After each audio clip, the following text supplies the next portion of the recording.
You find this our latest publication. With this one, I think we wrap up. Thank you. I hope you liked it.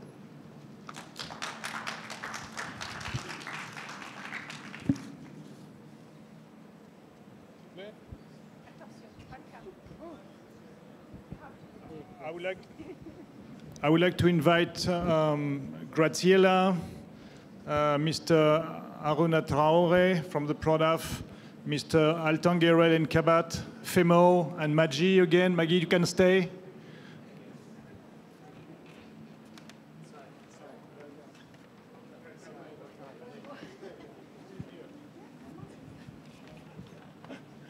OK. Je voudrais donner la parole. Je vais donner la parole à Graziella, mais j'invite donc Graziella, elle est là, Maggie, elle est là. Aruna Traoré du Prodaf, il est là, voilà, il était derrière moi. Monsieur Altanguerel and Kabat from Mongolia. If it's not here, we'll move forward. Femo Komotso from UNDP and Maggie from the World Bank. So, sometimes I'm not sure if I speak in English or in French. So, anyway. I guess after the keynote from the CEO on the big picture of transformative change, the elements provided by the GEF Evaluation Office, the session on the private sector, and the debate on the platform for dialogue, one now of the favorite subject of all those who work on projects and program, it's about scaling, upscaling, replication, and catalytic effect. So, same rules than for the other sessions. I'm going to give the floor to Graziella. Graziella is a very important person for us at the GF, and especially for the STAP, Science Technical Advisory Panel, because she's the LD advisor, Land Degradation Advisor. So we need to hear from her. So we are going to hear what the science says, and we're going to set up the scene with the definitions. And then we'll give the floor to the other panelists from country experiences, and then after from GEF agencies, who of course have a very big portfolio on land degradation. Graziella, the floor is yours. Thank you.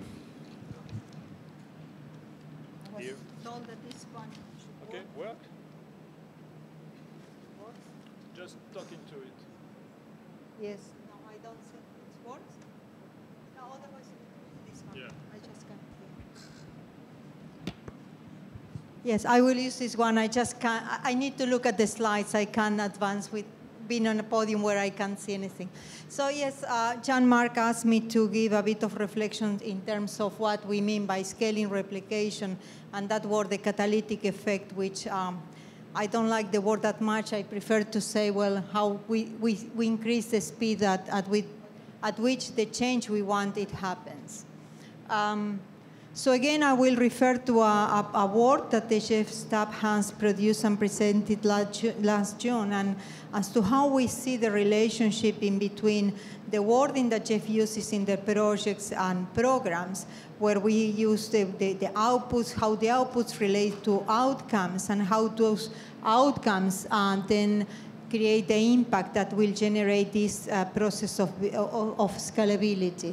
So the green line represents the projects the GEF does and the way in which we have the first investment phase of the GEF, where having a good theory of change is so important. And we heard when Naoko was talking, some interventions asking about having an understanding of identifying key the stakeholder needs and so on. So that goes with a good theory of change. Then we have the phase where the GEF decrease the influence, but if the project is well placed, we are attempting that there will be durability, that there will be sustainability beyond the time the GEF has invested in a project. So durability can be from a a program point of view can be from a project point of view. The project can achieve durability without necessarily being scaled up. But if a project is part of a program, then we can have this scaling up and achieve multiple outcomes.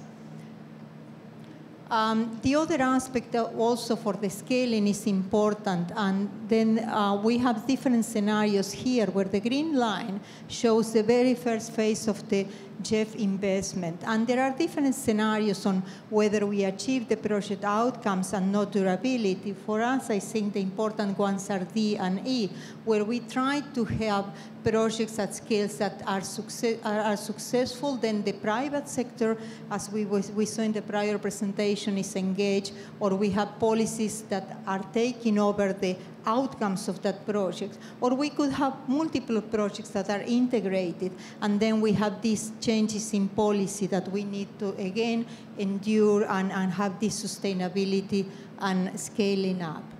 And the other wording that Jean-Marc was using was the one of scaling. And in scaling, we need to remember, as it also we saw this morning, is the question of scaling up, scaling out, and scaling deep. And what we mean by that, the scaling up is the one that we are looking for advocacy for new policy development. The scaling out is the one where we want to replicate. And that replication could happen at different geographies or could be within the same geography but in greater numbers. And if we translate and scale out, the importance also of having an adaptation to different contexts. The one that also was spoken this morning is the scaling deep, the behavioral changes. If we want to achieve transformational changes, in many instances, we will need to have also a change in culture and supporting capacity for that to happen and to have this transformative learning. Why we say, well, the broader adoption then will be a function of replication and generally scaling up. So my last one is about the aspiration. So on one hand, we are looking at having this transformational change. The green wall is an example of a design with a very high ambition. But for success and transformational change, we also need to have this identify the transformation, the kind of scaling we want. We also need to have on board the different and the understanding of the different market forces, and of course the quality of implementation and execution. That takes us to transformational change, but what we ultimately like is also to have this durability, this sustainability of the projects through the different types of scaling. And with that one, Jean-Marc, I stop my session here. Thank you. Excellent, brilliant. Thank you very much, Graziella. You know, yes, you can applaud. For a Francophone like me, you know, the nightmare with the English language is the phrasal verbs. You know, phrasal verb is a nightmare for all the French. So I knew that we had to scale up. I knew we had to scale out. Now I know that we had to scale deep. Another one. So, pour mettre tout le monde à l'aise, merci beaucoup, Graziella, avec ces définitions, c'est vraiment très utile. Je voudrais maintenant donner la parole à Harouna Traoré du Prodaf. Juste un petit mot sur le portefeuille FEM au Niger, et particulièrement du portefeuille FEM et FIDA. Le FIDA au Niger, je pense que c'est un bon exemple pour comprendre un petit peu les enjeux et les problèmes et le développement d'un portefeuille de projets et de programmes dans un pays. Les premiers projets du FIDA au Niger, c'était sur 3 villages, quelques centaines de milliers de dollars. Puis il y a eu, alors je vous passe la signification des acronymes, mais le PEPILDA sur un département, et puis le PASADEM sur une région, et maintenant le PRODAF sur 3 régions. On est passé en 20 ans d'un projet de quelques centaines de milliers de dollars à maintenant un programme de 200 millions de dollars. Ce n'est pas uniquement de l'argent extérieur, mais ça veut dire aussi que les capacités nationales, que les capacités locales ont été renforcées ou ont été créées pour gérer tous ces processus. Donc, Monsieur Harouna Traoré, si vous pouvez nous donner les clés de la mise à l'échelle, de la réplication pour le Niger, je pense que ça sera une leçon pour tous les pays de la Muraille verte et au-delà pour tous les pays qui sont impliqués dans la restauration des terres. Merci. Donc, merci pour le FEM d'avoir donné l'opportunité au PRODAF de vous présenter sa longue expérience en matière de scaling up. Effectivement, c'est une longue expérience parce que ça date de presque 27 années.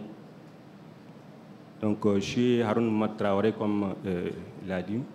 Donc, je suis coordinateur régional au niveau d'une unité de gestion, puisque le PRODAF intervient au niveau de 4 régions. Donc, le programme de développement de l'agriculture familiale PRODAF a été mis en vigueur le 20 septembre 2015 et bénéficie donc de plusieurs financements.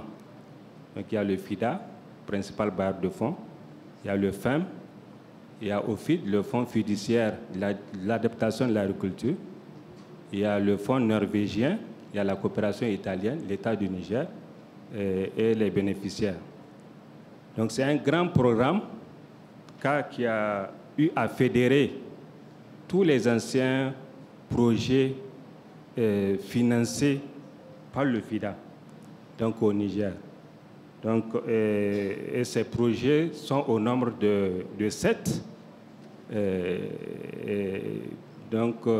c'est des projets qui ont été exécutés donc de 1992. Donc, effectivement, avec le projet de développement rural de l'arrondissement d'Agué, ensuite le PEPILDA, ensuite la cellule technique locale de promotion et l'initiative paysanne, le PASADEM, etc., etc. Donc, il y a au total 7 projets donc, qui ont été exécutés, donc de 92 à 2018, comme je disais. Et ces 7 projets ont été tous clôturés à partir de 2018. Donc, il s'agit en fait des projets qui ont intervenu successivement. Donc, dans un premier temps, à petite échelle, effectivement, de 3 villages dans un département au niveau d'une région, donc avec presque une dizaine de millions de dollars, et à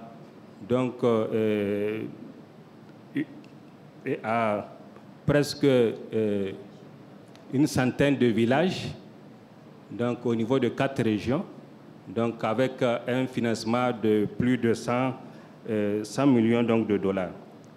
Donc le PRODAF, effectivement, est une réplication à grande échelle de ces projets-là, donc des bonnes pratiques. Et c'est des pratiques en termes de bonnes pratiques, c'est des pratiques en termes de stratégie, approche technique, et c'est des projets, en tout cas, qui ont eu à connaître donc, beaucoup d'effets. Donc, après chaque projet, on capitalise, on tire les leçons.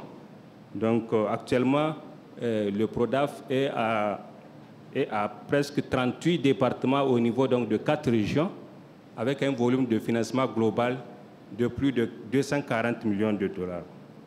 Et il connaîtra en 2020 une extension avec un nouveau projet dénommé projet de renforcement de la résilience donc des communautés à l'insécurité donc alimentaire. Et c'est un projet qui va venir encore consolider donc les acquis, également faire donc la mise à échelle des bonnes pratiques.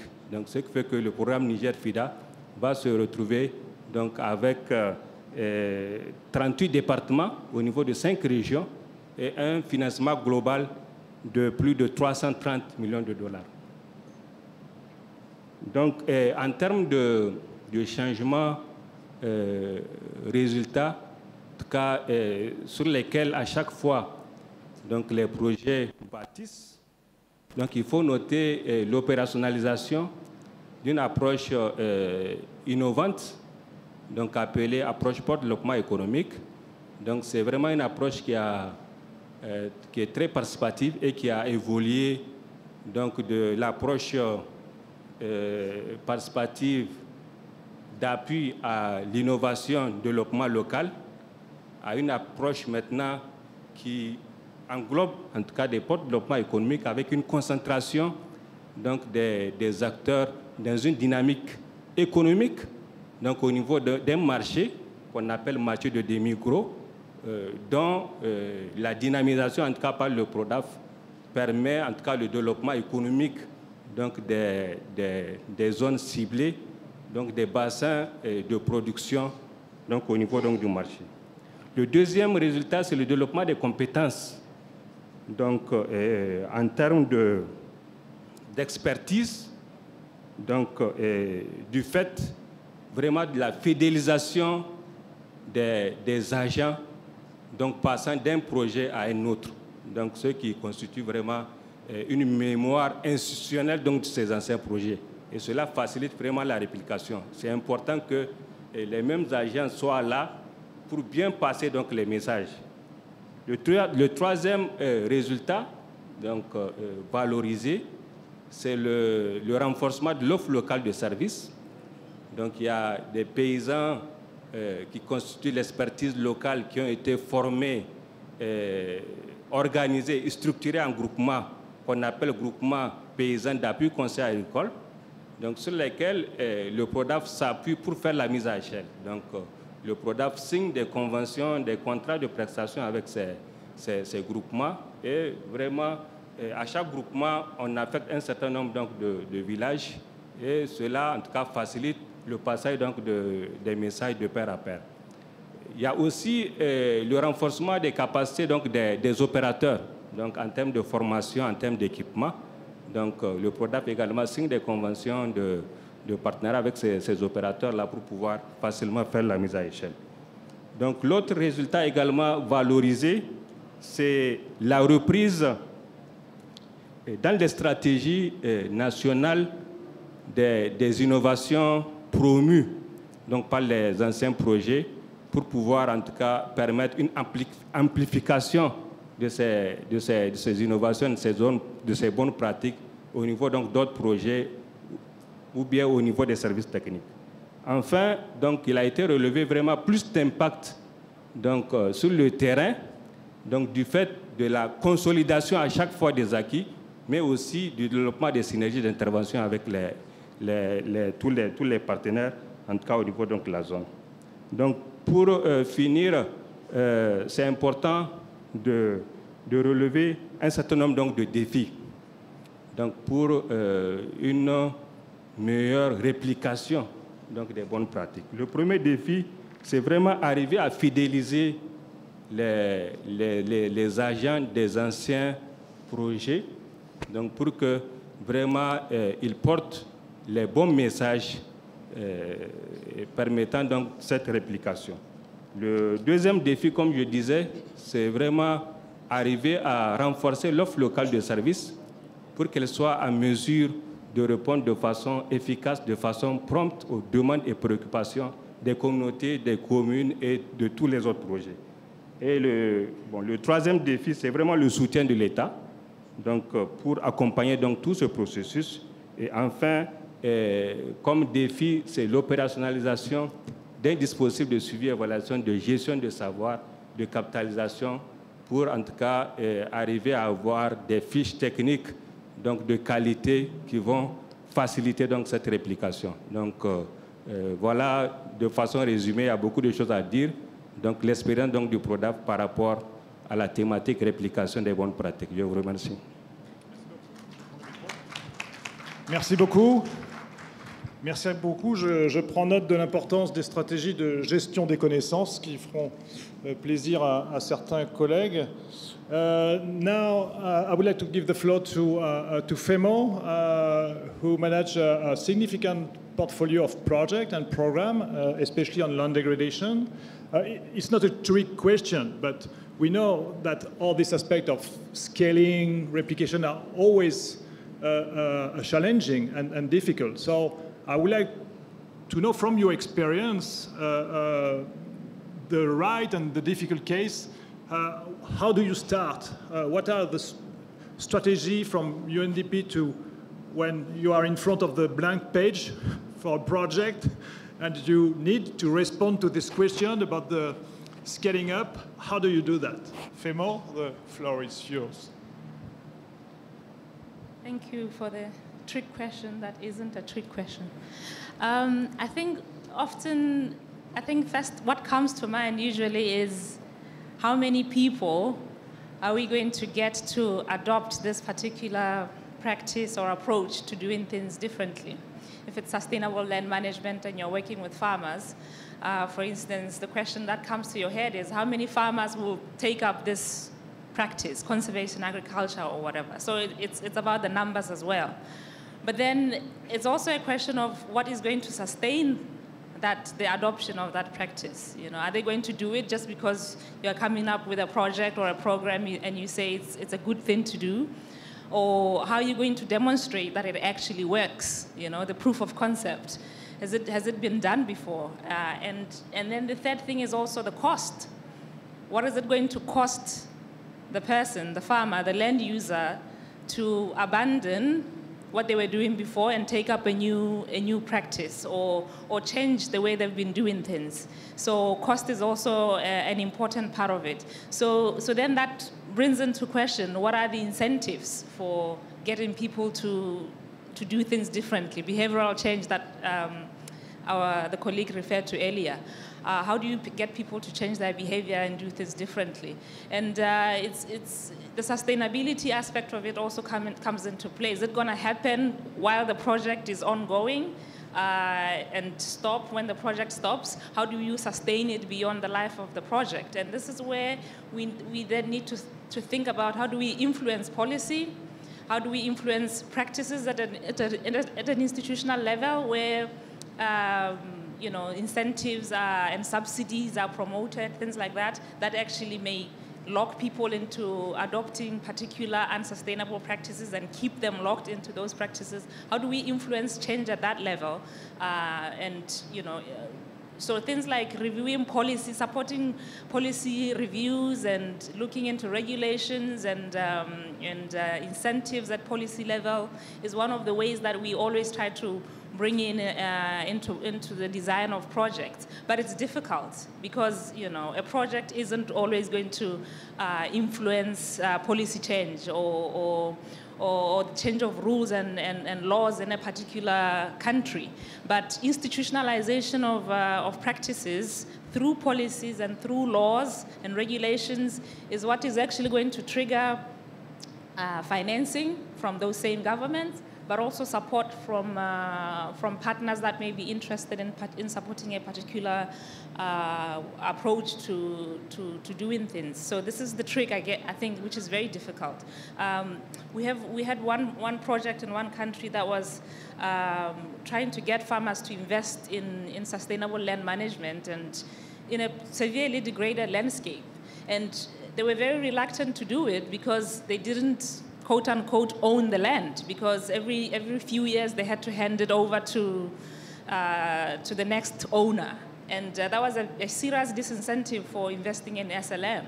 So in this project, which was financed through the GEF, the local government of that area allowed the project to work with piloting an approach where landowners or farmers are able to keep the land beyond, you know, the duration that was the custom. And almost overnight, people saw the need and the value of investing in land that they knew they were not going to lose. So that had a transformative impact at the local level where, you know, farmers were, you know, doing soil and water rehabilitation activities and actually seeing the benefits at a household level through increased yields from agriculture and crop production. And there was a call in that country and other parts of the country where, you know, other people were asking their local authorities, their regional governors, that they want to adopt a similar program in their own region. And this actually triggered a conversation at the national level of whether this project is going to lead to a situation where the government of that country now has to start talking about land reform and tenure issues. And, you know, needless to say, we got into a little bit of trouble when we had to kind of stop that pilot. but it triggered a dialogue and a conversation at the national level, at the policy-making level, at the legal framework within which land was governed in that country, to actually think about the need for them to do this. I mean, it was already drafted in the country, but they never went towards the step of implementing it. So this project was demonstrating that increased tenure security will improve sustainable land management investments by local people. And I think that's where the power of, when we think about replication and scaling up, this is where we need to be thinking about where we're going to influence and trigger and facilitate changes in policies and laws and financing and systems that are going to actually facilitate an institutionalization of particular practices for sustainable land management. I think I'll stop there. Thank you. Thank you very much, Femo. Be sure that next time I will review UNDP project, LD project, I will particularly check the scaling, the replication, and the catalytic strategy, and I will be sure that all the points you raised are in. Last but not least,